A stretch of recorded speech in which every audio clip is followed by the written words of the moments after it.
Bayangkan Anda berada di puncak dunia. Hanya ada Anda, langit biru, dan adrenalin yang memacu jantung. Itulah hidup Becky. Bagi sebagian orang, ketinggian adalah maut. Tapi bagi Becky dan Hunter, ketinggian adalah tempat mereka merasakan paling hidup. Namun hari itu, di tebing curam, segalanya berubah. Saat sedang memanjat sebuah dinding batu yang sangat menantang, sebuah kecelakaan tragis terjadi. Dan suami Becky kehilangan pijakan karena seekor burung yang tiba-tiba keluar dari celah batu.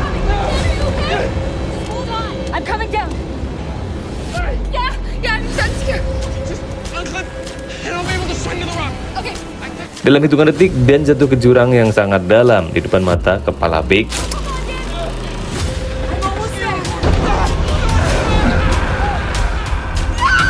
Dunia Becky pun kini runtuh. Setahun kini berlalu, dan kita melihat Becky yang sangat hancur. Dia tenggelam dalam botol alkohol, mengurung diri dan menjauh dari ayahnya, yaitu James, yang mencoba membantunya untuk bangkit. Becky tidak hanya kehilangan suaminya, dia kehilangan keberaniannya untuk hidup.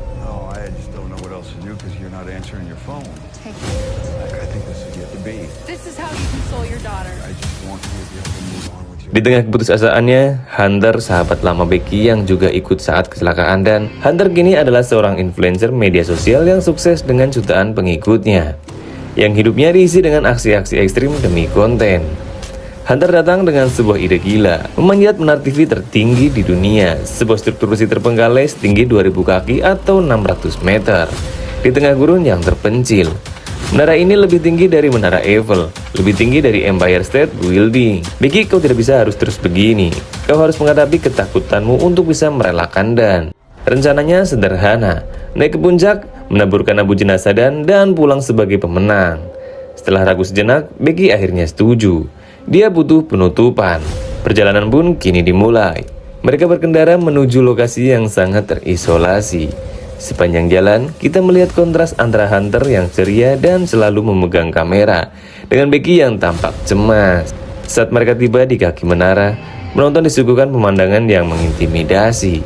Menara itu adalah tumpukan besi tua yang berkarat, baut-bautnya sudah longgar, dan kabel-kabel penyangganya berdari tertiup angin gurun.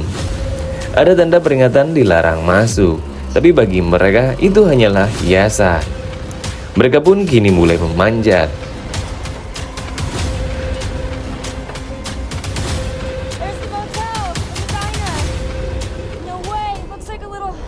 Setiap langkah yang mereka ambil membuat baut-baut tua pada menara itu bergetar. Penonton bisa merasakan bahwa struktur ini bisa runtuh kapan saja. Namun, adrenalin membuat mereka terus melangkah. Akhirnya mereka sampai di plafon kecil di puncak. Pemandangannya sangat luar biasa. Becky melakukan tugasnya. Dia menaburkan abu dandi ke udara. Untuk sesaat ada kedamaian. Hunter seperti biasa melakukan aksi berbahaya dengan bergelantungan di tepi plafon demi foto Instagram yang sempurna.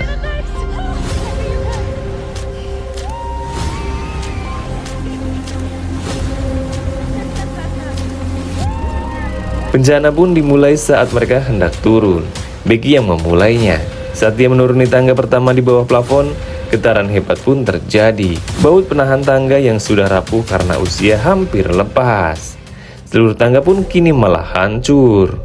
Becky nyaris jatuh, namun Hunter berhasil menariknya kembali ke plafon, yang luasnya lebih besar dari meja makan.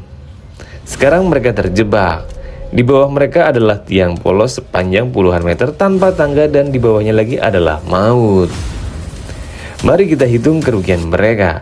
Tidak ada tangga untuk turun. Tas berisi air dan perlengkapan jatuh dan tersangkut di parabola besar beberapa meter di bawah mereka. Sinyal ponsel tidak ada karena mereka terlalu tinggi di atas jangkauan menara seluler. Mereka berada di tengah gurun di mana tidak ada orang yang tahu mereka ada di sana.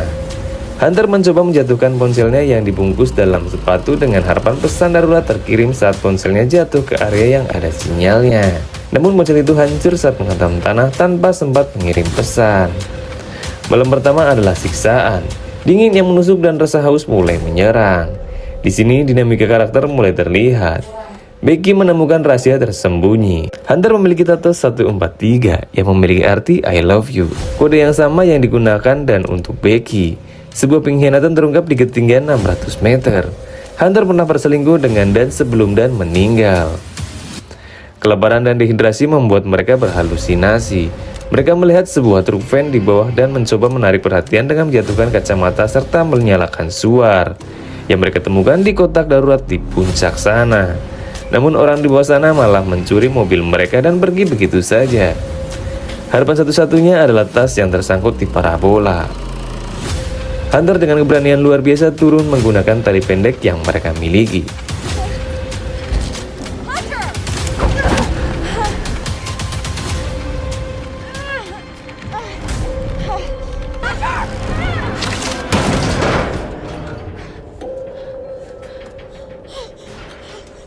Dia berhasil mencapai tas itu, namun saat hendak naik kembali dia terpeleset. Dengan susah payah Hunter kembali ke atas, atau begitulah kelihatannya. Becky menggunakan drone yang ada di tas untuk mengirim pesan ke hotel tempat mereka menginap. Namun baterai drone hampir habis. Becky harus memanjat lebih tinggi lagi ke ujung tiang panangkal petir di atas mereka. Untuk pengisian daya drone menggunakan induksi lampu menara, Becky pun kini putus asa. Di titik ini sebuah kenyataan pahit terungkap. Penonton menyadari bahwa Hunter sebenarnya sudah tewas saat mencoba mengambil tas di parabola tadi. Dia terjatuh dan tubuhnya tergeletak di atas parabola.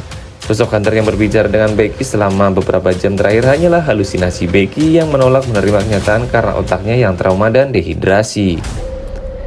Becky kini benar-benar sendirian. Dia harus bertahan hidup dari serangan burung yang mulai mematuk kakinya yang terluka. Dalam aksi brutal demi bertahan hidup, Becky menangkap burung tersebut dan memakannya mentah-mentah untuk mendapatkan energi. Becky tahu dia tidak akan selamat jika tetap di sana. Dia memutuskan untuk turun ke arah parabola tempat jenazah Hunter berada. Dia memasukkan ponselnya ke dalam luka di tubuh Hunter untuk melindungi dari benturan, lalu mendorong jenazah itu jatuh ke bawah. Pesan darurat terkirim saat jenazah itu mencapai area yang memiliki sinyal di dekat tanah. Adegan terakhir memperlihatkan tim penyelamat tiba. James, ayah Becky, berlari menuju helikopter dan melihat putrinya berhasil dievakuasi dalam keadaan selamat namun trauma berat. Becky telah menghadapi ketakutannya. Dia telah kehilangan sahabatnya, namun dia memilih untuk tetap hidup. Hidup itu singkat dan kita tidak boleh menyia-nyiakannya dengan rasa takut. Tapi terkadang, harga untuk sebuah pelajaran hidup sangatlah mahal.